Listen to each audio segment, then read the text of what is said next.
بسم اللہ الرحمن الرحیم۔ السلام علیکم بہن بھیا بیٹے بیٹیوں، ویلکم ٹو مائی چینل۔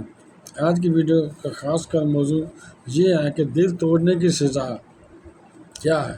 بہن بھیا بیٹے بیٹیوں، آج کی ویڈیو بہت اہم ہے، بہت محنت سے آپ کے لیے بنائی ہے، اس لیے آپ کو چاہیے کہ اگر آپ میرے چینل پر نئے ہیں پہلے چینل کو سبسکرائب کر دیں اور بیل کا دبا کر آل پر کلک کر دیں تاکہ میری آنے والی اچھی سے اچھی ویڈیوز آپ کو ملتی رہیں۔ چلو دیکھتے ہیں اس ویڈیو میں کہ دل توڑنے کی سزا کیا ہے۔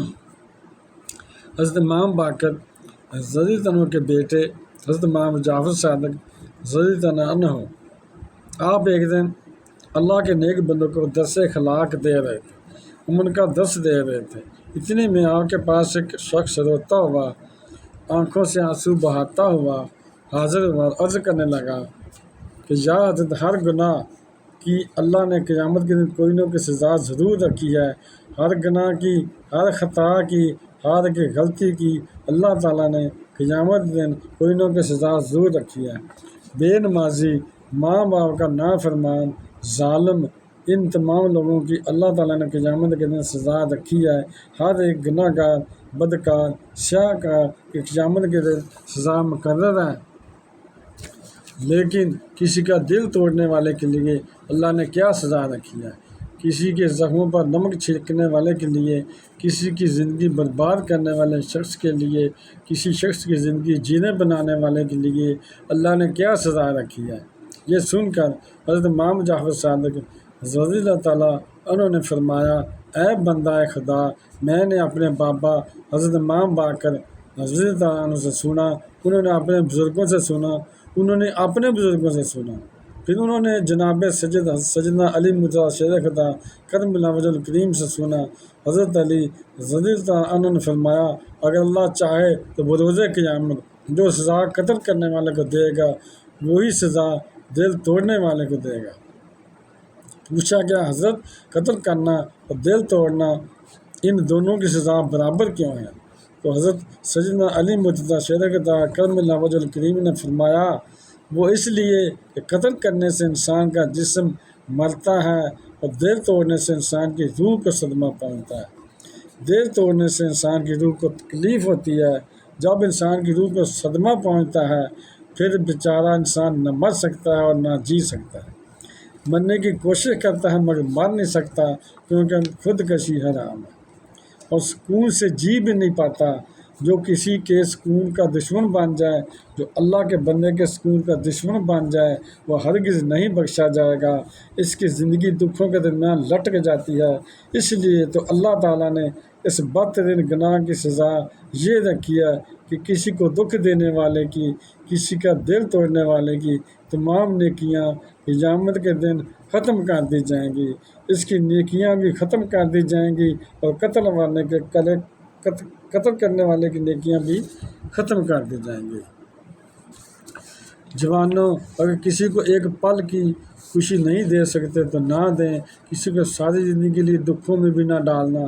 کسی کو خوشی نہیں دے سکتے کوئی بات نہیں، مگر اس کی عزت والی پگڑی خاک میں ملا کر اس کی زندگی برباد مت کرنا۔ کسی کا دل نہ توڑنا، کسی کو دکھ نہ دینا، کسی غریب کو دکھ دے کر، کسی کی آنکھوں سے آنسو نکال کر، کسی کا دل توڑ کر تجھے کیا لگتا ہے کہ تو ساری زندگی ایسے ہی ہنستا اور مسکراتا رہے گا؟ نہ بندے نہ، بس وقت کے الٹنے کی دیر ہے۔ سورج طلوع ہوتا ہے غروب ہونے کے لیے، سورج چڑھتا ہے ڈھلنے کے لیے، بس وقت کے الٹنے کی دیر ہے، تیری باری بھی دور نہیں۔ اس لیے کہ زندگی کسی نہ کسی موڑ پر اپنا کیا آخر بھگتنا پڑے گا، اپنے کیے کی سزا ضرور بھگتنی پڑے گی۔ فرمایا، جب کوئی تمہیں بے وجہ دلائے، اپنی آنکھوں سے آنسو اس یقین کے ساتھ صاف کر لینا کہ زندگی کسی نہ کسی موڑ پر وہ تم سے زیادہ روئے گا، وہ تم سے زیادہ چکھے گا، تم سے زیادہ چلائے گا۔ اس لیے کہ اللہ کا ترازو صرف اور صرف انصاف ہی تولتا ہے۔ تکلیف انسان نہیں دیتا، انسان کے الفاظ تکلیف دیتے ہیں۔ انسان کے الفاظ اور تلخ لہجے انسان کا جگرا پھاڑ دیتے ہیں۔ اس سے بڑی دل دکھانے والی کیا بات ہو سکتی ہے کہ ایک ماں کو کہا جا رہا ہے کہ آپ کی بیٹی ہمیں پسند نہیں ہے۔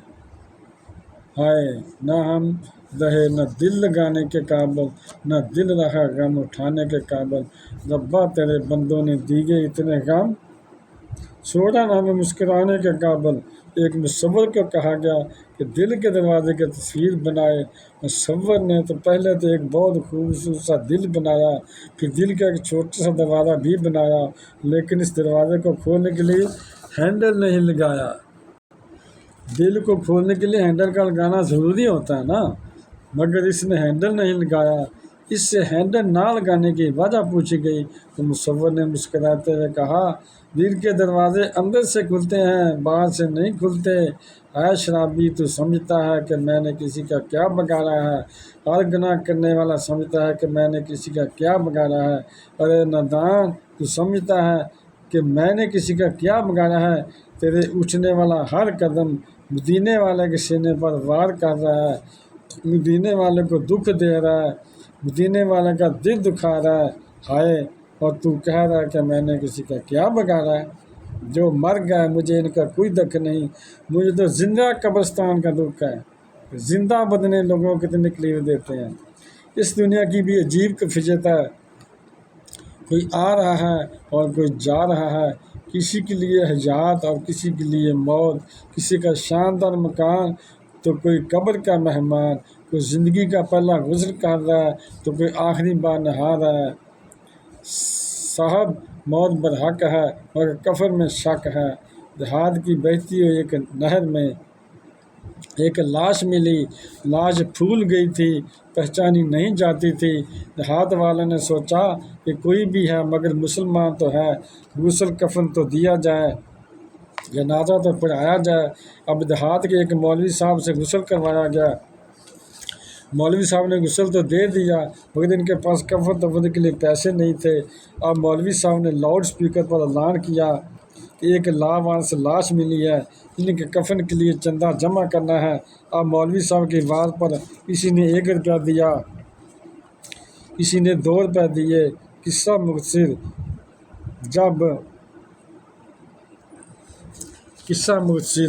جب کفن کے پیسے چندے سے پورے کر کے جنازہ کرایا گیا اور لاش دفنائی گئی،